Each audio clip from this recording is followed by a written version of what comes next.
చంద్రశేఖరరావు కరీంనగర్ వదిలి మహబూబ్ నగర్ పార్లమెంటు మా ప్రాంతానికి వలస వస్తే కూడా మేమేం ఆలోచన చేయలే.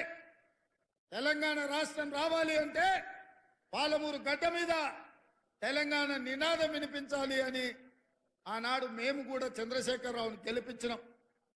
ఇటు కరీంనగర్ జిల్లా అయినా అటు పాలమూరు గడ్డ అయినా చంద్రశేఖరరావు చేతుల్లో బందీ అయి తెలంగాణ ప్రజలకు అన్యాయం చేస్తుంటే ఈ కరీంనగర్ జిల్లా నుంచి మొదలు పెడితే పాలమూరు గడ్డ మీద 3 రంగుల కాంగ్రెస్ జెండాను ఎగరేసి ఈ తెలంగాణ రాష్ట్రంలో మొన్న జరిగిన డిసెంబర్ ఎన్నికల్లో సోనియమ్మ నాయకత్వంలో ఇందిరమ్మ రాజ్యాన్ని ప్రజా పాలనను మీరు తీసుకొచ్చారు. మొన్న జరిగిన ఎన్నికలు డిసెంబర్లో వచ్చిన ఫలితాలు సెమీఫైనల్స్ మాత్రమే. సెమీఫైనల్స్ లో చంద్రశేఖరరావును చిత్తుగా ఓడించి ఇందిరమ్మ రాజ్యాన్ని తెచ్చినందుకు మిమ్మల్ని అభినందిస్తున్నా.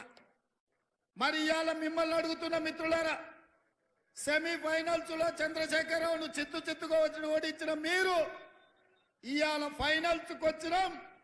ఈ ఫైనల్స్ లో ఈ తెలంగాణ పౌరుషాన్ని గుజరాత్ కు తెలిసే విధంగా బీజేపీ వాళ్ళు సూరత్ కు పారిపోయే విధంగా ఇవాళ తీర్పు ఇవ్వాల్సిన అవసరం ఉన్నది. ఈ ఫైనల్స్ లో బీజేపీ నరేంద్ర మోడీని ఓడించాల్సిన బాధ్యత ప్రతి ఒక్క కాంగ్రెస్ పార్టీ కార్యకర్త మీద, 4 కోట్ల తెలంగాణ ప్రజల మీద ఉన్నది. ఎందుకంటే 10 సంవత్సరాలు ప్రధానమంత్రిగా ఉన్న నరేంద్ర మోడీ ఈ తెలంగాణ రాష్ట్రానికి ఇచ్చింది లేదు. బండి సంజయ్ కరీంనగర్ జిల్లాకు తెచ్చింది లేదు.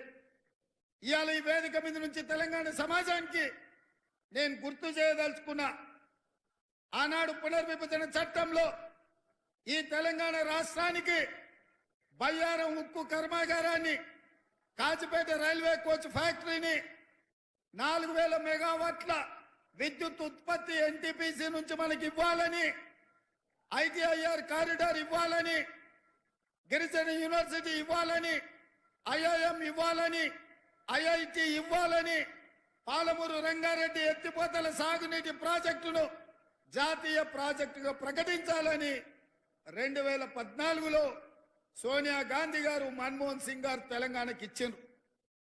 ఇవేవి చేయలే. ఇవి చేయకపోను పార్లమెంటులో జరిగిన చర్చల సందర్భంగా ఈ దేశ ప్రధానమంత్రి పార్లమెంటరీ వ్యవస్థలను అవమానించే విధంగా పార్లమెంటు తలుపులు మూసి తెలంగాణ బిల్లును ఆమోదించును. కాంగ్రెస్ పార్టీ సోనియా గాంధీ తల్లిని చంపి బిడ్డను బతికించు. ఇట్లాంటి మాటల ద్వారా 60 ఏళ్ల తెలంగాణ ఆకాంక్ష, 1200 మంది తెలంగాణ బిడ్డల ఆత్మ బలిదానాలను అవమానించే విధంగా పార్లమెంటులో మాట్లాడిండు.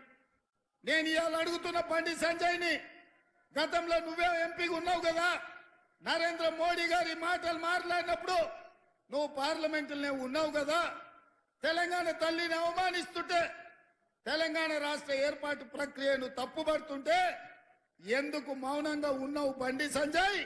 తెలంగాణను అవమానించినందుకు ఇవాళ నీకు కరీంనగర్లో ఓట్లు వేయాలనా? ఇవాళ ఈ తెలంగాణ రాష్ట్రానికి నరేంద్ర మోడీ ప్రధానమంత్రిగా 10 ఏళ్లు, పార్లమెంటు సభ్యుడిగా 5 ఏళ్లు నువ్వేం తీసుకొచ్చినావో ఈ ప్రజలకు సమాధానం చెప్పు.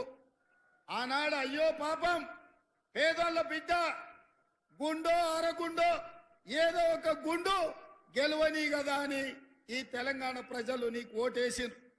మరి 5 ఏళ్లల్లా నిజామాబాద్ లో గుండు గాని, కరీంనగర్ లో ఉన్న అరగుండు గాని ఇవాళ తెలంగాణ రాష్ట్రానికి ఇచ్చింది లేదు, తెలంగాణ రాష్ట్రానికి తెచ్చింది లేదు.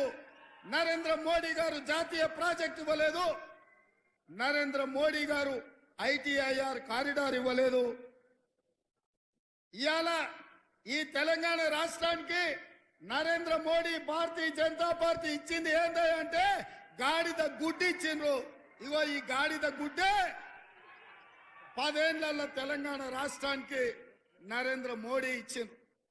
నేను ఇవాళ అడుగుతున్నా, మా సీనన్నని ఇట్లే పట్టుకోమంటున్నా, దీన్ని మాట్లాడినంతసేపు పట్టుకొని పేద ప్రజలకు తెలంగాణ సమాజానికి చూపించు. ఎందుకంటే తెలంగాణకు బీజేపీ నరేంద్ర మోడీ ఏమిచ్చిండయ్యా అంటే కర్ణాటకకేమో చెంబిచ్చిండు, ఆంధ్రప్రదేశ్కేమో మట్టి చెంబెడు నీళ్లు ఇచ్చిండు, తెలంగాణకు మాత్రం గాడిద గుడ్డిచ్చిండు. ఈ గాడిద గుడ్డిచ్చినందుకు గుండు అరగుండుకు ఓటేయాలనా నేను అడుగుతున్నా. ఈ తెలంగాణ రాష్ట్రాన్ని భారతీయ జనతా పార్టీ మాయ మాటలతోని వంచి